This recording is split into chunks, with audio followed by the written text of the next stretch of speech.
ఆరిపోయినాయి కానీ గట్టి కానీ ఉంటే రాత్రి కానీ ఉంటే నేను ఉప్మా చేసే విధానం చూపిస్తాండి. కావలసిన పదార్థాలు చేసే విధానం చూపిస్తాండి. పచ్చిమిరపకాయలు, అల్లం వెల్లిగడ్డ నల్లగా దంచుకున్నాండి, కరివేపాకు, ఉల్లిగడ్డ, టమాటా వెలిగించి గిన్నె పెట్టుకున్నా, నూనె పోసుకున్నా, జీలకర్ర, ఆవాలు, పచ్చిమిరపకాయలు, పల్లీలు, ఉల్లిగడ్డ, కొంచెం మినపప్పు, శనగపప్పు వేసుకున్నాను. అది మీ ఇష్టం, వేసుకుంటే వేసుకోవచ్చు, లేకపోతే తీసేది.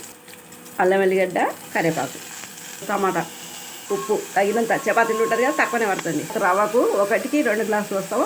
ఇది 1కి 1 సగం పోస్తే సరిపోతుందండి నీళ్ళు. చపాతీలు 3. నీళ్ళు పోసిన మరిగినాక ముక్కలు వేసుకుంటండి. కొంచెం కారం వేస్తే టేస్ట్ వస్తుంది. నీళ్ళు మరుగుతున్నాయి, నీళ్ళు సరిపోయినాయండి. ఇక నీళ్ళు ఎక్కువ వస్తే ఏమైందంటే పిండి మెత్తగా అయిపోతాయి, ముక్కలు లేకుండా, చపాతీ ముక్కలు లేకుండా. కొంచెం కొత్తిమీర, పుదీనా చల్లుకుంటున్నాండి, టేస్ట్ ఉంటుంది. అది మీ ఇష్టం అండి.